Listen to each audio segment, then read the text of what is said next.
reikia išsitraukti įrankis, resursą. Akinukai šiuo atveju mano resursas. Ir kai gavau temą, iš karto buvo tokia prieštara savyje, nes mes visi įsivaizduojam, kad stresas tai yra neigiamas dalykas, o čia dabar resursas, teigiamas. Tai kaip čia dabar? Ir tada galvoju, ką čia dabar pasakyti. Tai pabandžiau prisiminti viską, ką žinau apie tai. Ir tokie tikslai susidėliojo, kad pirmiausia apsibrėšim tą streso vietą mokymosi procese, parodysim poveikį mokinių sprendimams, įvertinsim pačios visos sistemos mokymo streso atsiradimui, na ir pakalbėsim apie kažkokį vieną kitą pratimėlį, kas galėtų padėti susimažinti stresą. Taigi, pirmiausia, apsibrėžkime stresą ir kas tai yra. Tai pirmiausia, organizmo reakcijai suvokiama grėsmė ir iššūkį, kai reikalavimai viršė žmogaus turimus išteklius. Jeigu man dabar pasakysit pakelti rankas, tai man čia jokio streso, aš tiesiog pakelsiu rankas. Bet jeigu sakysite, o gali tose rankose būti 100 kg štanga, tai greičiausiai man būtų stresas, nes aš to negalėčiau padaryti. Tai viršė mano galimybės. Tai ir keltų man būtent stresą. Nors kažkam galbūt iš jūsų, tai jokio streso, jūs laisvai pakeltumėte tą štangą. Taigi stresas labai individualus yra ir iš kitos pusės tai yra ne pati situacija stresinė, o tai, kaip žmogus į tai žiūri. Kur aš žiūrėjau resursą? Man teko prisiminti ir autosporto laikus, kai aktyviai dar lenktyniaudavau ir man teko girdėti, skaityti vieną lenktynininko interviu, žinomo lenktynininko, šalies ralio čempiono, kada jo klausė, ar tu jaudinėsi prieš startą. Jis sako, o tai kaip? Tai aišku jaudinasi. Jeigu aš nesijaudinčiau prieš startą, manęs čia nebūtų. Aš eičiau užsiimti kažkuo kitu. Man neįdomu būtų tai, kas čia vyksta. Tai stresas jo atžvilgiu buvo resursas. Jeigu jis turi stresą, jaudulį, kontroliuojamą jaudulį, jisai tapo čempionu. Jeigu jis streso nebūtų turėjęs, iš čirbos nebūtų buvę čempioną. Vėliau man teko klausytis ir sporto psichologų pasisakymų, kurie taip pat sakė, mums nėra tikslo nuraminti sportininką prieš startą iki 0 ramybės. Sakė, tada jisai nelaimės nieko. Taigi, stresas tam tikromis dozėmis yra būtent resursas. Čia man analogija gimė tokia, kaip mes visi žinome tą pasakymą, kuo skiriasi vaistas nuo nuodo. Dozė. Viena tabletė gydo, 10 tablečių vienu metu žudo. Tai taip ir su stresu. Dozuotas stresas yra skatinanti priemonė, o perteklinis stresas slopinama. Štai mes randame resursą, kur tas mažas resursas, maža dozė streso gali padėti žmogui išmokyti savarankiškam vairavimui, būti atsakingų ir savarankiškų, būtent stresinė aplinkoje, kuri yra be abejo kasdieninė mūsų vairavimo. Na ir stresas atsiranda ne vienoje vietoje. Mes kartais įsivaizduojame, kad stresas gimė būtent tik atėjus į regitros egzaminą ir tada žmogus supranta, kad jis yra streso būsena, jis nebegali nieko daryti, bet stresas kaupėsi.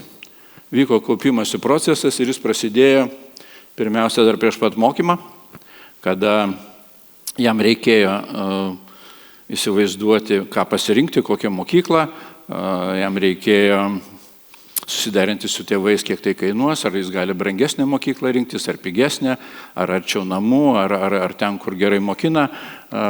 Finansiniai spaudimai tada atsiranda, lūkesčiai iš šeimos visokie, ten tėtis prisimena, kaip iš šauniai jau 2 pamoką instruktorių mokino vairuoti ir panašiai.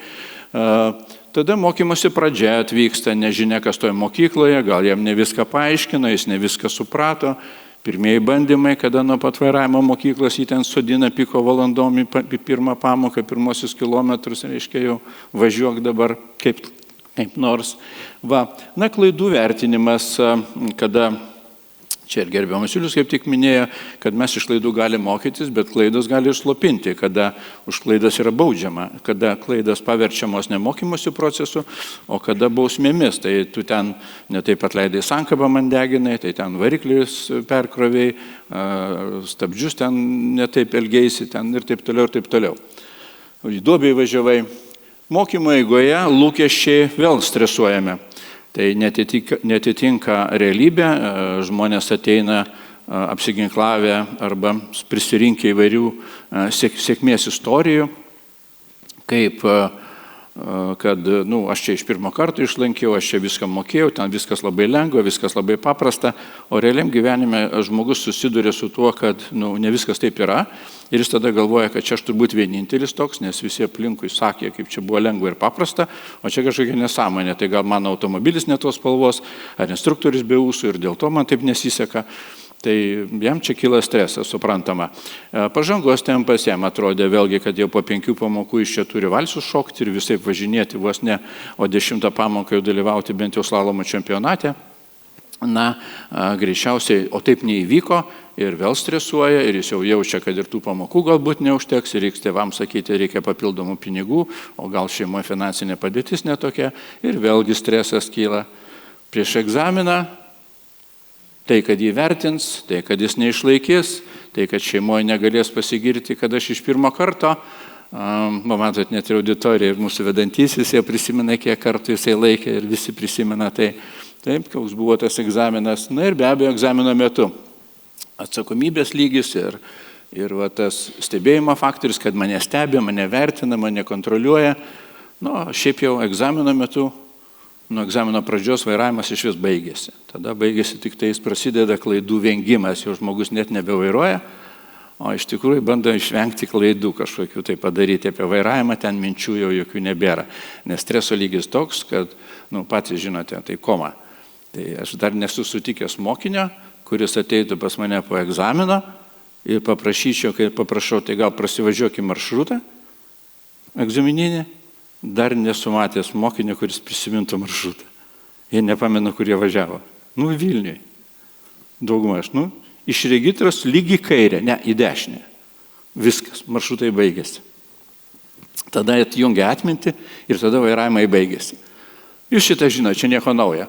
Taigi, reiškia, kad ne egzaminas yra streso pradžia, o stresas yra kažkur kitur. Jisai prasidėjo žymiai anksčiau. Ir kalbėti apie stresą daugiau būtų pradėti kovą su stresu, tai reiktų pradėti nuo pradžios ir o kaip šeimą mes galime įtakoti, tik ugdymas.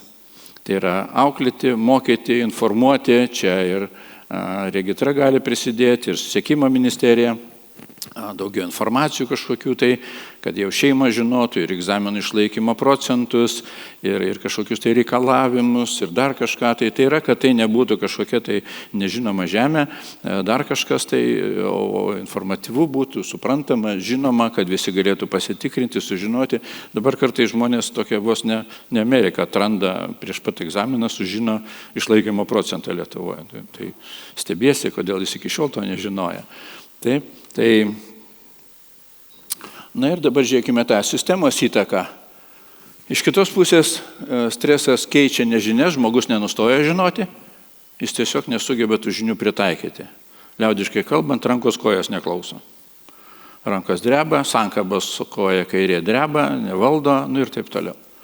Tai čia niekam nenaujiena. Tai daro įtaką sprendimams.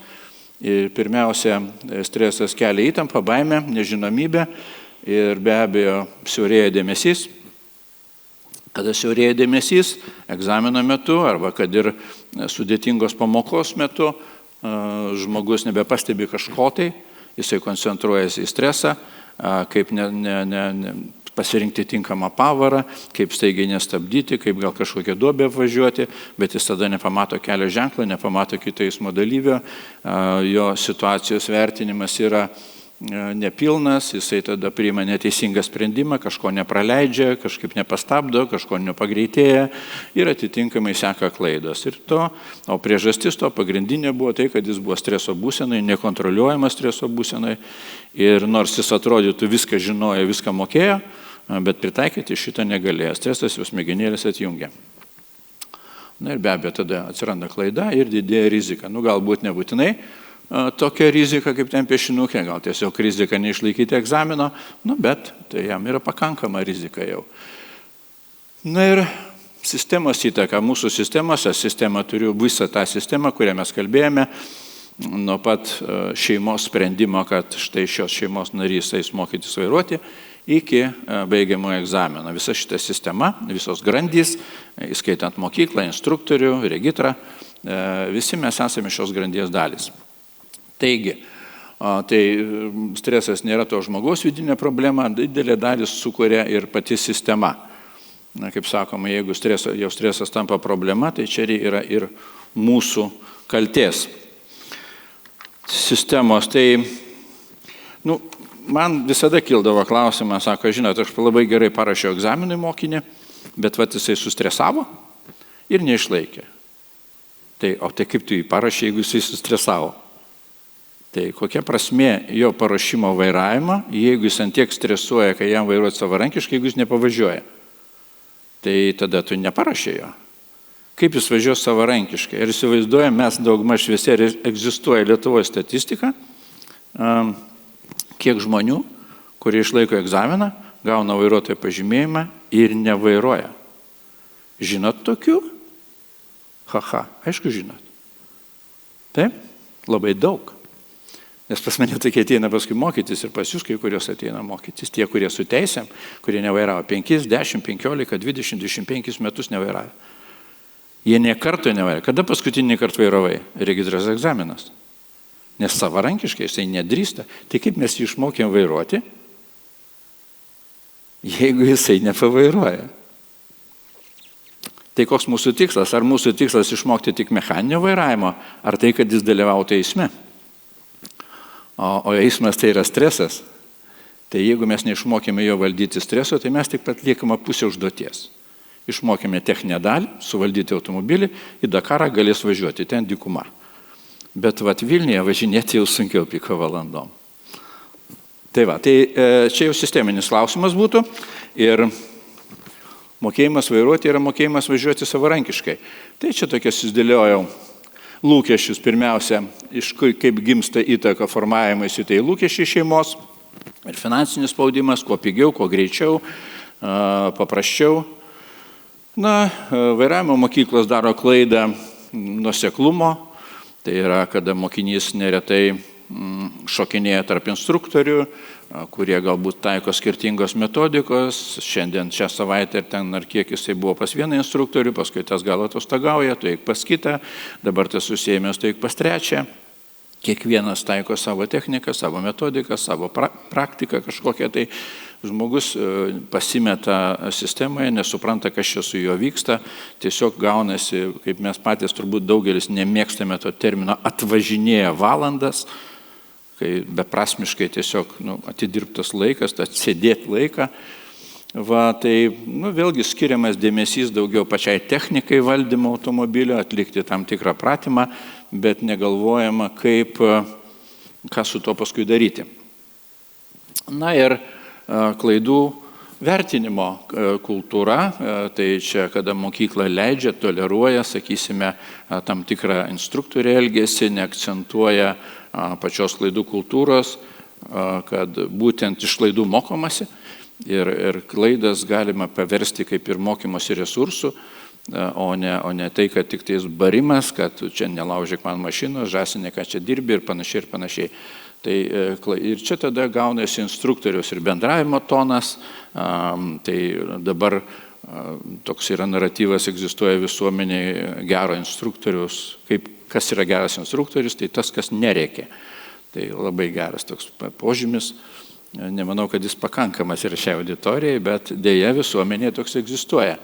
Tai tada būtent ir instruktoriaus reakcija į klaidas, kad iš tikrųjų aš irgi didelis šalininkas to, kad leisti daryti klaidas iki tam tikros ribos, saugumo ribos kažkokios, tai kur tu dar gali kontroliuoti, tai tada vyksta tas mokymosi procesas, tada tą klaidų darimą, aptarimą jų, vystimasi, tu gali paversti mokymosi procesu. Ir sugebėti paaiškinti iš instruktoriaus pusės, kas čia vyko, kas atsitiko, nuraminti tą situaciją. Tada be abejo prieiname ir prie regitros, ten turbūt irgi viskas nerožiniai, kaip čia jau tokia, gal kitas spalva būčiau parinkęs, čia GPT kitokią parinko. Nes trūksta pasitikėjimo galbūt. Matot, kada dominuoja, socialinė aplinkoje dominuoja gandai, o ne patikrinti informaciją, tai tada tikėtis objektyvaus kažkokio tai vertinimo labai sunku. Jeigu žmogus nori kažką tai išgirsti apie egzaminus, jam lengviau susirasti kažkokius gandus, negu patikrinti informaciją. Tai kada patikrinti informaciją viršys gandų lygį, aš manau, tada jie turės tikslesnį informaciją. Pasitikėjimas atsirastų kažkoks tai dar kažkas. Nežinau, čia ne man spręsti, bet aš manau, yra kažkokių metodų, formų, kaip žmonėm tą skaidrumą, tokį įvesti egzaminų skaidrumą, suvokimą, kaip čia viskas vyksta, kodėl taip viskas vyksta ir panašiai. Tai nors yra ir teigiamų atsiliepimų apie Regitą, negalima sakyti, kad neigiamų, juk kartais ir instruktoriai patys tarpusavį pasijokauja, kad po kai kurių instruktorių žmonės mieliau eina laikyti 10 kartų egzaminą, negu po vieną egzaminą renkasi papildomas pamokas. Jie skaito, kad egzaminatorius geresnis mokytojas negu tas, pas kurį jie mokėsi. Tai, aišku, nonsensas didžiulis ir nesusipratimas, bet čia biškiek akmenukas ir mūsų instruktorių daržą. Tai reiškia, kokių turime instruktorių bendruomeniai, kad net egzaminatorius mokiniui atrodo geresnis mokytojas. Tai patys galim spręsti apie, kodėl taip vyksta. Taip? Va. Na ir stresas nėra atsitiktinis, pabandysiu 2-3 minutės sutilpti. Jeigu jisai sukūriamas, reiškia, jį galima valdyti ir kontroliuoti. Tai mokymosi procese, struktūruoti mokymasi, realius lūkesčius kelti, nekelti žmogui, kad šiandien tu turi tą daryti ar aną daryti, ramus tonas, aiškus trumpi nurodymai, reakcija į klaidas be spaudimo ir dėmesio grąžinimas į veiksmą. Tai yra, dažnai žmogus padaręs klaidą pradeda perteklinis mąstymas, atsiranda overthinkinimas ir vietoj to jisai pamiršta, ką reikia daryti praktikoje ir reikia išmokyti. Kai tik padarai klaidą, pamiršti ją, palieki, darai toliau, o po to pakalbėsim apie klaidą, kai grįšim arba kai sustosim, tada aptarsim, o ne važiuoti su ta klaida mintise ir tada daryti sekančias. Taip, tada aiškus tada proceso supratimas atsiranda. Ir kas ten dar toliau. Dėmesys į aplinką. Pagrindinis dalykas, vieno veiksmo principas. Tai nuoseklumas. Dažna naujokų klaida yra tai, kada jie atvažiuoja prie sankryžos ir jie nori padaryti per 1 sekundę visus veiksmus. Ir vertinti situaciją, priimti sprendimą ir atlikti veiksmą, kada to padaryti nebeįmanoma. Kai patyręs vairuotojas visą tai išdėliojo laike, nors ir darė po vieną veiksmą, bet tą sekundę, 5 sekundės padarė vieną veiksmą, 4 sekundę 2 veiksmą, 3 sekundę 3 ir taip toliau. Ir viskas tai įvyko. Tai, pabaigai vienas pratimukas, šį trumpai papasakosiu. Pirmą aš naudoju tokį kartais kognityvinės terapijos trikampį vadinamą, mintis, emocija, veiksmas. Tai be abejo, kai egzaminą ateina mokinys ir sakė, dabar man šakės, mašinos aš tokios nematęs, instruktorius labai atrodo piktai ir aš dabar sėsiu, su egzaminu jau daugmaž viskas aišku. Tai jeigu su tokia emocija sėda į automobilį, matyti veiksmai jo egzamino metu bus nekokie. Jeigu sugebės jisai susikontroliuoti ir mintis savo nukreipti, kad palaukite, bet mokyklinį egzaminą aš išlaikiau, mano instruktorius mane pagyrė, aš jaučiuosi visai neblogai, su šeima važinėjau, mane irgi pagyrė, tai kodėl aš dabar turiu važiuoti kitaip? Dabar aš turbūt pravažiuosiu taip pat, kaip galiu ir pademonstruosiu, ką moku. O tas rūstumas egzaminatoriaus, galbūt jis tiesiog rimtas ir objektyvus žmogus. Taip, kad egzaminas praeis gerai. Ir su tokia mintim sėsdamas į automobilį, jisai, ko gero, jo elgesys bus kitoks. Čia, gerbiamas Julius, turbūt man sakys, kad panašiai kažkaip vyksta. Taip. O vienas iš pratimų streso mažinimo yra, kada atsisėda žmogus į automobilį, patarkite. Pažiūrėti 5 objektus, juos įvertinti, 4 objektus, kokius paliesti, vairą, rankenėlę, langą, kažką tai. Ir tada žmogaus mintis koncentruojasi į save, jis grįžta į realybę, čia ir dabar įsižemina ir pradeda kažkokius tai normalius veiksmus. Tada gali išgirsti dalykus, keletą dalykų, užuosti ir tada pradėti žiūrėti į priekį. Ir tada važiuojant į priekį prasideda veiksmo skanavimas. Tiesiog garsiai, savo, arba mintise, arba net ir garsiai vardinti. Aš matau 2 juostų kelią, ženklas 70, šitoje atkarpoje sustoti draudžiama, aš važiuoju pagrindiniu keliu, iš priekio atvažiuoja automobilis, aš čia telpu, juostos aiškiai sužymėtos ir kada jis taip su savim kalbasi, jis vertina situaciją, pirmas dalykas, antras dalykas, jam nebelieka mąstymui apie stresą. Aš dažnai, kada paprašau žmonių pavažiuoti bent 3-4 minučių, būtent taip garsiai kalbant, nors prieš tai ten rankos kojos drebėjo, sustojom ir aptariam, sakau, per tą laiką, kiek bijojai. Ką bijojau? Aš užmiršau. Tai labai dažnai tas būna. Taigi, mes turime mokyti ne tik valdyti automobilį, bet ir stresą. Tai tiek. Ačiū.